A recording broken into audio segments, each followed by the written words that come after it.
अवनींद्र आशुतोष, आपका बहुत बहुत स्वागत है हमारे खास कार्यक्रम मुट्ठी में आसमान।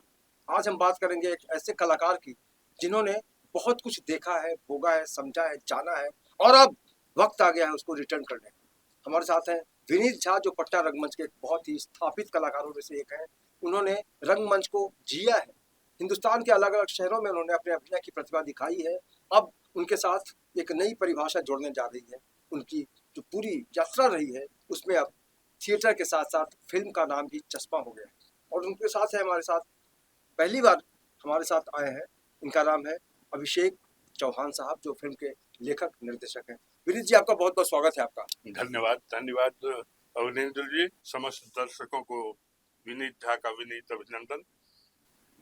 आपका भी बहुत स्वागत है अभिषेक जी। जी जी धन्यवाद। सबसे पहले विनीत जी, आपसे ये जानना चाहेंगे कि आपकी यात्रा कब और किन परिस्थितियों में शुरू हुई थी जब आप रंगमंच पे आए थे, क्योंकि आप नौकरी भी करते थे। जी जी, पहले मेरी मंची यात्रा शुरू हुई जब मैं सिर्फ 6 साल का था। अच्छा। तो पहले मैं मंच पर एक गायक के रूप में, पहले मैं ग्रामीण रंगमंच से जुड़ा था जी। तो उस जमाने में होता क्या था कि पर्दा गिरा, एक सीन हुआ, दूसरा सीन की दूसरे सीन की जब तक तैयारी होती थी, इस बीच में लोकल कलाकारों को मौका दिया जाता था। तो लोगों का मानना था कि मैं उन दिनों अच्छा गा लेता था, तो गायक के रूप में मेरी पहचान प्रायः उस इलाके में जहाँ से मैं बिलोंग करता हूँ, उस इलाके में जब भी कोई नाटकों का मंचन होता था तो मुझे स्पेशली बुलाया जाता था। बाद में रंगमंच पर मुझे पहली बार प्रस्तुत करने वाले मेरे स्वर्गीय पिताजी जी थे, जिन्होंने मुझसे मंच पर अभिनय कराया। वाह। अब बाद में मैं ग्रामीण रंगमंच पर सक्रिय रहा, लेकिन अपनी पढ़ाई और बाबूजी चूंकि सेवा में कोलफील्ड में धनबाद में थे तो वहां चला गया। तो वहां इस तरह का कुछ ऐसा माहौल था नहीं, तो बीच बीच में नाटक वाटक होते थे तो मैं काम करता था। लेकिन अंदर की जो वो आग थी, वो तो आप समझ सकते हैं, कलाकार के अंदर की आग बुझती नहीं है, भले ही उस पर राख डाल दिया जाए। तो संजोग से मेरी पोस्टिंग हो गई पटना में थिएटर की अच्छी गतिविधि थी। तो मेरा सौभाग्य रहा कि मुझे पटना के पायनियर संस्था के साथ, जो बिहार की उन दिनों की सर्वश्रेष्ठ संस्था मानी जाती थी, और उन दिनों के सर्वश्रेष्ठ निर्देशक जो मेरे रंग गुरु हैं, तो मैं कला संगम संस्था से जुड़ा, जिसके निर्देशक थे आदरणीय श्री सतीश आनंद जी। मेरे रंग गुरु श्री सतीश आनंद जी हैं, तो मैं इस मौके पर उन्हें नमन करता हूं। तो वहीं से मेरी रंग यात्रा शुरू हुई। तो शुरू में जब गया तो पुराने लोगों को, पहले रियलिस्टिक प्ले ज्यादा होते थे, तो पुराने कलाकारों को ही ज्यादातर मौका मिलता था, मुझे कोरस में काम मिलता रहा, लेकिन मैं निष्ठापूर्वक करता रहा। सबसे बड़ी बात थी कि वहां देखकर सीखने का मौका बहुत मिलता था। सतीश जी इतने बेहतरीन तरीके से अपने कलाकारों को समझाते थे और बताते थे कि बैठे बैठे भी रिहर्सल में उनको देखकर बहुत कुछ सीखा जा सकता था, जो मैंने किया। ग्रेजुअली अपने आप को इम्प्रूव किया। उसके बाद वर्ष 84 में सतीश जी ने एक नए फॉर्मेट में नाटक करना शुरू किया, विदेशिया शैली जिसका नाम दिया गया। तो विदेशिया शैली का पहला नाटक था अमली,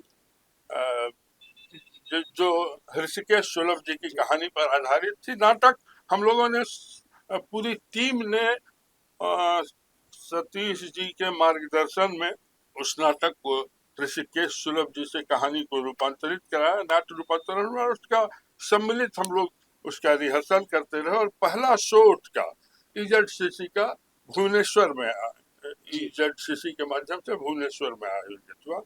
तो अमली में मुझे जाकर थोड़ा सा मौका मिला, तो मैं कोरस के साथ साथ व्यास और मूल गायक के रूप में उस नाटक में काम करता था। बाद में उसी फॉर्मेट में लगातार सतीश जी काम करते रहे। बाद में मृषि कटिकनम पर आधारित माटी गाड़ी हुआ। माटी गाड़ी को मैं अपना टर्निंग पॉइंट मानता हूँ पटना थिएटर में। जहाँ से आपका कैरेक्टर था राजा आर्यक का। जी, उसमें मेरा था तो मात्र 3-4 मिनट का रोल, और प्रसंगवश बता दूं कि उस रोल को आपने भी एक बार किया था जब मैंने छोड़ा था। जी तो आर्यक से मुझे पटना रंगमंच पर एक विशेष पहचान मिली, और लोग अभी रंग गायक और रंग अभिनेता दोनों के रूप में मुझे जानने लगे। तो माटी गाड़ी उसके बाद क्रमशः होते रहा। तो महिलाचल में पहले छोटा रोल मिला, लेकिन बाद में जो एक मेजर कैरेक्टर जो उसका है तहसीलदार, जो एक्टर करते थे हमारे बसंत भैया थे, बहुत सीनियर एक्टर थे। जी तो बसंत जी किसी कारण से कहीं चले गए थे, तो उस दिन मुझे अप्रत्याशित लगा था कि मैं इस रिहर्सल शुरू हुआ और सतीश जी बोले विनीत तहसीलदार का रोल तुम करोगे, और भारंगम में और दिल्ली में एनएसडी के किसी समारोह में उस नाटक को जाना था। मात्र 10-15 दिन का समय था, और रोल बड़ा चैलेंजिंग था। तो मुझे तो मैं रात रात भर जाग के महिलाचल का वो तहसीलदार तैयार किया। लोगों का मानना था कि तहसीलदार का रोल जिस तरह से मैंने निभाया, शायद उसके पहले जो नहीं करते बहुत थे तारीफ, बहुत तारीफ हुई थी मेरी तहसीलदार कुछ की। अलग ही टच दिया था। हाँ, कुछ अलग कर दिया था। और उसके बाद वहाँ और नाटक होते रहे मुक्त धारा में। उसके बाद मेरी जिम्मेवारियां सतीश जी बढ़ाने लगे मेरे काम को देख के। उसके बाद पैरेलल रोल में सतीश जी चूंकि अपने हर नाटक में प्रायः मुख्य भूमिका भी करते थे, तो मुक्त धारा में आके मुझे एक पैरेलल रोल, एक वैरागी का रोल में दिए सतीश जी, जो राजा के पैरेलल था। और उस रोल को करने में मुझे मैंने एक क्या कहूँ, जो आत्मीय संतुष्टि मिली, वो आज भी जब मैं रिकॉग्नाइज करता हूँ, याद करता हूँ उनके मुक्त धारा के में कुछ कविताएं थी जिसका मैं पाठ करता था। इसी तरह रंग यात्रा चलती रही बीच बीच में, लेकिन मैं थोड़ा सा रुझान मेरा फिल्मों की ओर भी होने लगा। लोकल, चूंकि मैं सेवा में था, तो बीच बीच में उससे समय निकाल के, अवकाश निकाल के मैं कुछ लोकल स्थानीय स्तर पर बनने वाली टेलीफिल्म में, दूरदर्शन और उसके बाद रेडियो में गया, तो रेडियो में भी हाई ग्रेड का कलाकार भी रहा। तो मेरी फिल्म यात्रा भी वहीं से लगभग 91 से शुरू हुई। पहले प्रकाश झा जी के विद्रोह में, उसके बाद मेरी 91 में पहली फिल्म आई थी बतौर मुख्य विलेन, वो थी महुआ। उसके बाद कई सारी फिल्मों में मैंने काम किया, और वो सिलसिला चलते रहा। बाद के आपने दामूल जैसी फिल्म छोड़ी। हाँ, मैंने दामूल छोड़ दी पहली थी। फिल्म जी जी, दामूल छोड़ दी थी, क्योंकि उन्हीं दिनों मुझे भुवनेश्वर जाना था कला संगम सतीश जी के साथ। तो हम लोगों ने अमली प्रेफर किया कि मैं नाटक करूंगा, तो हम लोग दामूल छोड़ के चले गए अमली करने। बाद में 2000 के आसपास मुझे लगता है, या उससे पहले ही सतीश जी दिल्ली शिफ्ट कर गए। उसके बाद ठप हो गया लगभग। उसके बाद कला संगम कला संगम का लगभग नाम ये है कि वो ठंडे बस्ते में चला गया। हालांकि वहां से निकले लोग, जैसे हमारे वरिष्ठ थे सुमन भैया, उन्होंने कला जागरण नाम से संस्था बना ली, कला जागृति या कुछ, कई ग्रुप उसके बाद बने कला संगम से। और उसके बाद लोग अलग अलग तरीके से एक्टिव हो गया। लेकिन अपनी बात में अगर कहूँ, तो मुझे लगता था कि पटना में जब मैं सतीश आनंद के साथ काम कर चुका हूँ, कई जगह से ऑफर आया, तो मुझे लगा कि नहीं, सबके साथ नहीं करना चाहिए। तो इसी बीच मुझे एक दिन देश के और विशिष्ट रंग निर्देशक संजय उपाध्याय जी का फोन आया कि विनीत जी, अब तो आप नाटक नहीं करते हैं, तो आप मेरे साथ जुड़िए। तो बाद के वर्षों में मैं बहुत वर्षों तक एक संजय उपाध्याय का बहुचर्चित नाटक है विदेशिया, भिखारी ठाकुर जी की रचना विदेशिया, जिसके लगभग 800-900 शो हो चुके हैं। तो उसके 40-50 शोज में मैं विदेशी की भूमिका निभाता रहा। बाद में अब तो स्वर्गीय हो गई पद्मश्री उषा किरण खान जी का एक नाटक था, कहाँ गए मेरे उगला। उसमें मैं विद्यापति की भूमिका कई प्रदर्शनों में करता रहा। तो इसी तरह रंग यात्रा चलती रही। इस बीच में कुछ शारीरिक अस्वस्थता के कारण मैं विगत कुछ वर्षों से ब्रेक लेना पड़ा। ब्रेक लेना पड़ा। सही बात, बिल्कुल ब्रेक लेना पड़ा। लेकिन वो कहा ना कि मन की आग पर राख ढक कि आप उसको दबा सकते हैं लेकिन बुझा नहीं सकते। तो राग की बात आपने कर ही दी है, तो अमली की भी बात हुई है अभी। हम चाहेंगे कि आगे बढ़ने से पहले एक बार अमली को याद कर लिया जाए, जिस तरह से हम हमेशा सुनते रहे आपको। तो हमारे दर्शकों को जरूर आप कुछ लाइन सुनाइए अमली का। अमली की कहानी तो आपको बता ही दी है कि अमली का एक पक्ष बहुत मजबूत था और सुलभ जी, सतीश जी के मार्गदर्शन में, और एक तरह से कहिए तो अमली एक टीम वर्क की तरह हुआ था।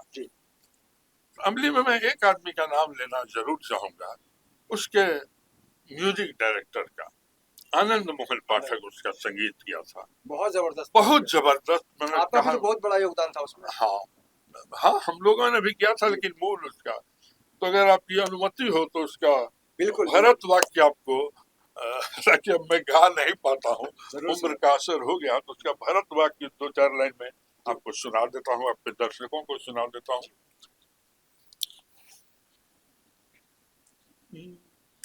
सिसकी के जनी पोछलो रवा, सिसकी के जनी पोछलो रवा, तब कर सुखवा के आंसू हो। सिसकी के जनी पोछलो रवा, बूतरा खा छतिया में रहा एक मतिया में, बूतरा खा छतिया में रहा एक मतिया में, होई नात जिंदगी बेमेल हो। सिसकी के जनी पोछलो रवा, तरसी के सुभाई कहले देखवले सतीश भाई, ऋषि के सुभाई कहले देखवले सतीश भाई, खत्म भइल अब अमली के खेल। सिसकी के जनी पोछलो रवा। हालांकि बता दूं, नाटक में ये गाना जो सूत्रधार का रोल करते थे अमली में, नीलेश्वर मिश्रा, वो गाते थे, और हम दोनों मिलके प्राय इस गाने को गाते थे। तो ये अमली की यादें आज भी कई यादें उसके कोरस में तो बहुत सारी लगती, बहुत सारी यादें। और सबसे बड़ी बात है कि रिहर्सल इतनी ज्यादा होती थी कि 6-6 महीना हम लोग एक हर कलाकार को लगता था कि वो कोई भी रोल कर सकता है। और बाद में तो आप भी जब कला संगम से जुड़ गए तो आपके साथ तो बहुत सी यादें जुड़ी हुई, कुछ मैं साझा करना चाहूंगा। आपकी चुहलबाजियां बड़ी मशहूर थी। जब हम लोग टूर में जाते थे कहीं, तो बता दूं, तो किसी थिएटर फेस्टिवल में किसी टूर में जाते थे, तो अविनिंद्र और सुधींद्र, इन लोगों का निक नेम था दीपू और अप्पू। हम लोगों के ग्रुप में सबसे छोटे यही थे, तो स्वाभाविक है सबके दुलरुआ थे। तो ट्रेन में गाते बजाते हम लोग जाते थे, रात भर गाना बजाना चलता था। तो उसमें अविनिंद्र का एक गीत हमको आज भी याद है, जो कभी भी अंताक्षरी हो तो वो गाना अविनिंद्र जरूर गाते थे, मतलब दीपू जरूर गाते थे। वो था माई दी मैं कैसे कहूँ अपने जिया की माई दी। और कार्यक्रम का बाइंड अप भी इनके एक तकिया कलाम से होता था, जो मैं बोलना चाहूंगा। जब गुरुजी का उधर से सतीश जी का इंस्ट्रक्शन आता था कि अब तुम लोग सो जाओ, कल शो है, तो हमसे कुछ ज्यादा ही लगाव था। दीपू को तो आके कहता था भैया बतिया बुताई तो मतलब ये लाइट ऑफ करने को बतिया लाइट बुताई ऑफ, कहते हाँ लाइट हैं। ऑफ तो कुल करता मिलाकर हूँ, हाँ। विनीत जी ने पूरे हिंदुस्तान में शोज किया है, आजकल मुंबई में है, और मुंबई में आने का जो सबसे बड़ा कारण है वो है एक बार एक ऐसी विधा को इन्होंने छू दिया है, पकड़ लिया है, जकड़ लिया है, जिसको हम संगतिया के नाम से जान सकते हैं। एक फिल्म बन रही है संगतिया, जिसके डायरेक्टर हैं अभिषेक जी और प्रोड्यूसर है विनीत जी। जी, इसकी रूपरेखा कैसे बनी? अब मैं रूपरेखा, अब ईमानदारी से कहूँ तो 30 साल पहले 91-92 में मुझे ये इस शीर्षक से कुछ लगाव था, काम भी शुरू किया, लेकिन सच कहूँ तो उन दिनों मैं अपने स्तर पर सक्षम नहीं था पूरी तरह, औरों का भी सहारा लेना था, तो किसी कारण जो फिल्मों में होता है जी, वो नहीं हो पाया। लेकिन ये उस समय मेरे बच्चे छोटे थे, मैं उनका उल्लेख करना चाहूंगा। मेरा बड़ा बेटा बहुत सेंसिटिव है, वो बहुत छोटा था, लेकिन उसको पता था कि पापा ये करना चाहते हैं फिल्म में। ईश्वर की कृपा से उसको याद था, तो अनायास एक दिन कार्यक्रम बना कि पापा चलिए फिल्म बनाते हैं आपकी वो संगतिया। वाह वाह। अब मेरे दिमाग में दौड़ने लगा कि उस समय का सब्जेक्ट कुछ अलग था, तो मैंने सोचा कि कुछ अलग किया जाए। तो अलग करने के लिए मुझे एक अलग आदमी की आवश्यकता थी। जी, तो जानकारी तो पटना थिएटर की या फिल्म की गतिविधियों की जानकारी तो रहती ही है। तो आप यकीन नहीं करेंगे, अचानक एक ही नाम मेरे दिमाग में स्ट्राइक किया और वो नाम था अभिषेक चौहान। वाह वाह। अभिषेक को मैंने फोन किया, बड़ा भाई तो मानता ही, आप लोग सब मुझे बड़ा भाई मानते। मैंने अभिषेक को फोन किया, आया, मैंने ऐसी ऐसी बात बताई, तो उसने कुछ सब्जेक्ट बताया, बोले टाइटल तो मेरा यही रहेगा, इसको अब लिखना नए सिरे से। उस समय स्क्रिप्टिंग हुई थी 30 साल पहले, लेकिन वो रेलिवेंस नहीं रह गया था आज की तरह। तो अभिषेक ने जो सब्जेक्ट मुझे ऑन स्पॉट तत्काल जो वन लाइन सुना, तो मैंने कहा कि अभिषेक इसको तुम ही लिखोगे। लिखो, तो लिखना शुरू हुआ, बातचीत का सिलसिला आगे बढ़ा, और उसी दिन जैसे कहता कि जब जब जब जब जब जो होना है तब तब सो सो होता है, प्रसंग में बात चली। अभिषेक ने कहा कि भैया इसको मैं ही डायरेक्ट करूं। तो सच कहूं मैं थोड़ा चौंक गया था, क्योंकि मैं उसके इस फन से वाकिफ नहीं था। अच्छा, ये जानता था कि लिखता बहुत बढ़िया है, वही हुआ, नाटक, जब जब जो होना है तब तब हाँ सो तब तब होता है। तो इस फन से मैं वाकिफ नहीं था, लेकिन इसका एक नाटक मैंने देखा था इसके डायरेक्शन में, जिसमें मैंने पटना में बहुत लोग थिएटर कर रहे हैं, एक से एक है, लेकिन एक अलग तरह का रंग इसने रंगमंच पर बिखेरा था। तो मैंने कहा देखो मैं तो ये तुम कर लोगे? तो बोला हाँ भैया मैं करता आ रहा हूँ, अभी कई फिल्मों का मैं एसोसिएट रह चुका हूँ। तो बोले ठीक है करो, किसी को करना ही है तो तुम करो।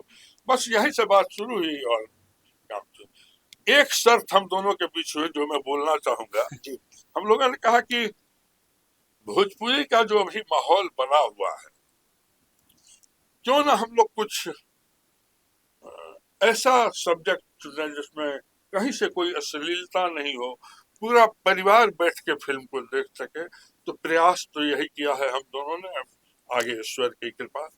नहीं नहीं, ये बहुत बहुत बड़ी बात। अश्लीलता बाकी शब्द का मतलब ही यही होता है कि फिल्मों से पारिवारिक जो संबंध होते पारिवारिक थे जो था वो खत्म हो गया था। जी, लंबे अंतराल तक हमने कोई अच्छी फिल्म नहीं देखी, और लगातार लोगों को यही लगा कि इसमें सिर्फ अश्लीलता होती है। भोजपुरी भाषा को लेकर भी लोगों की धारणाएं बदलने लगी थी, लेकिन थैंक्स गॉड कि इस तरह की फिल्म लेकर आ पा रहे हैं। अभिषेक जी, आपसे जानना चाहेंगे कि जी। इस फिल्म के बारे में आप सबसे पहले ये बताएं कि आपने कब और कैसे सोचा कि इसको हम लीड करेंगे, डायरेक्शन करेंगे?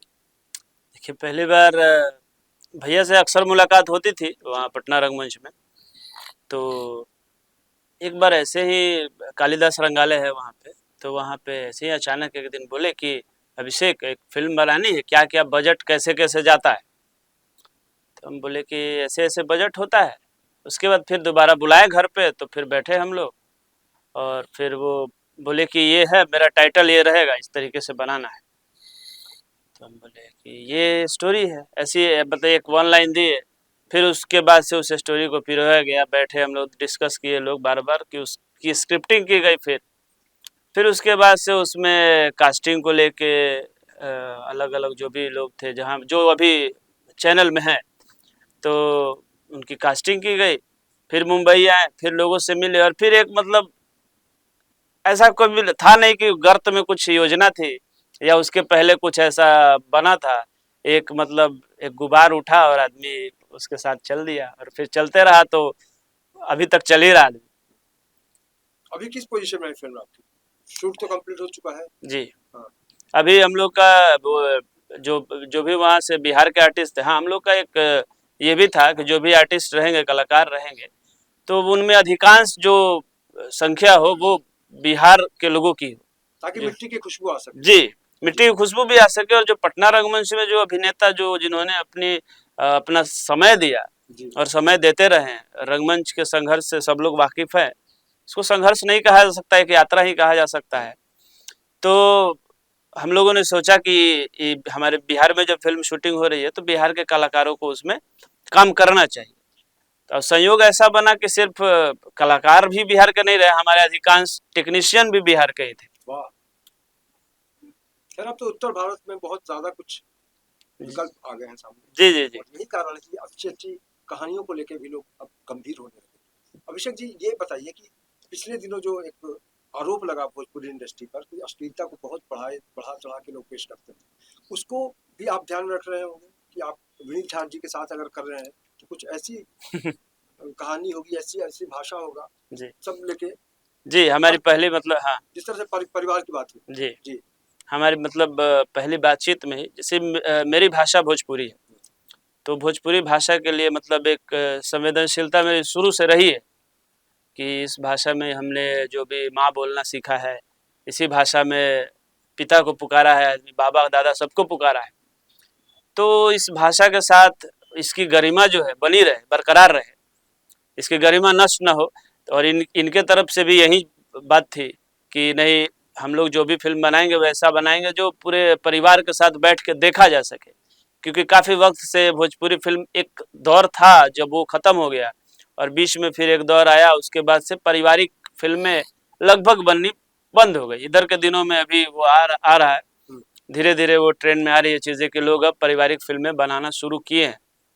तो अश्लीलता भोजपुरी में है या कहीं भी है, जो भी लोग बनाते हैं, काम करते हैं, तो उसको खारिज करके या उसको कुछ बोल के भी हासिल नहीं हो सकता है। कुछ नहीं। तो अच्छा है कि राजमार्ग पर ना चल पाए तो पगडंडी पे ही चले, हम अपना एक लीग अलग बनाएं। हाँ और कुल मिलाकर हम ये कह सकते हैं कि इस फिल्म की कहानी तो अच्छी होगी ही, क्योंकि बात परिवार की हुई, लेकिन संगीत के जरिए जिन्होंने वो संभाला, गीत के जरिए जिन्होंने अपनी पहचान बनाई, संगीत भी तो खास होगा इस पिक्चर में। उस बारे में क्या कहेंगे आप? संगीत तो खास है, क्योंकि कुछ तो लिरिक्स जो कि काफ़ी समय से, काफ़ी वक्त पहले, और इसके लिरिक्स सभी शानदार हैं, सभी अच्छे हैं, खूबसूरत लिरिक्स हैं। और एक वो ऐसा लिरिक्स नहीं है जिसमें कि अभी के समय बहुत सारे गाने ऐसे आते हैं जिनका कोई तालमेल नहीं होता है फिल्म से। तो लिरिक्स सारे अच्छे हैं। उसके बाद से भैया बोले कि नहीं, म्यूजिक पर तो हम बैठेंगे, म्यूजिक। 1 मिनट इंटरप्ट करना यस चाहूंगा। यस। जब स्क्रिप्ट पर काम होने लगा तो मुझे किसी ने कहा, मैं जब लिरिक राइटर की खोज करने लगा अपने हिसाब से, जी। हालांकि एक तो किसी ने मुझे जानकारी दी कि आप जिनसे जो आपका स्क्रिप्ट लिख रहे हैं वो बहुत अच्छे गीतकार भी हैं। वाह मैं ये नहीं जानता था धीरे पहले धीरे से। खुले। तो धीरे धीरे कलई खुली अभिषेक की। तो इसमें हमको लगता है 2 गीत अभिषेक ने ही लिखा है, जो बहुत प्यारे हैं। जब सुनिएगा, जब दर्शक सुनेंगे तभी पता चलेगा। बाकी जो हाँ, अपना एक गीत है, इकबाल जी लिखे हैं, वो दिल्ली में रंगमंच करते हैं। और एक सुशांत जी करके हैं, वो बनारस में हैं और वो अध्यापक भी हैं। तो सारे मतलब वैसे ही लोग थे जो, हाँ। और हाँ, और वो कहा जाता है ना कि शुरू से जिनका जुड़ाव रहा है, तो उस समय जब हमने संगतिया स्टार्ट किया था जी।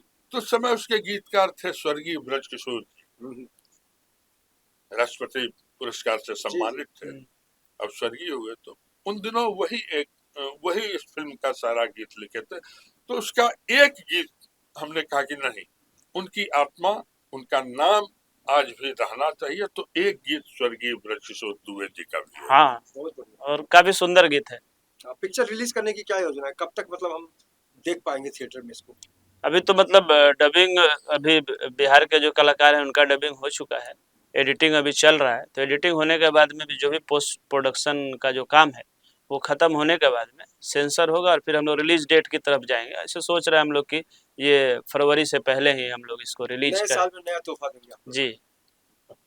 और सबसे बड़ी चुनौती क्या आई विनीत जी, आपसे ये जानना चाहेंगे कि आपने एक लंबा यात्रा तय कर लिया है, ये बताइए कि चुनौती किस तरह की आई आपके साथ? हाँ, एक चीज तो हम कहना चाहेंगे, जो शूटिंग का जो लोकेशन था जी। तो ये वो इनका ही गांव है महिषी, और उस स्थान से जब हम पहली बार गए वहाँ पे तो उग्रतारा मंदिर है, वहाँ पे माता जी का मंदिर है, शक्तिपीठ है। जी। तो हम लोग वहाँ गए और पूजा प्रार्थना किए, और जो गांव के लोगों का वहाँ जो व्यवहार था, मतलब सभी लोगों का, मेरे तो परिचित कोई नहीं थे, सारे परिचित हो गए। भैया के ही सौजन्य से इनके ही परिचित थे सारे लोग, और मतलब पूरे गांव ने फिल्म बनाने में मदद की। और जो भी हम लोग को लोकेशन में मिला, वहाँ जो जो भी सरकारी विभाग में आदमी थे या बिहार फिल्म निगम के लोग थे, उन सब से सहयोग मिला और ये बनी।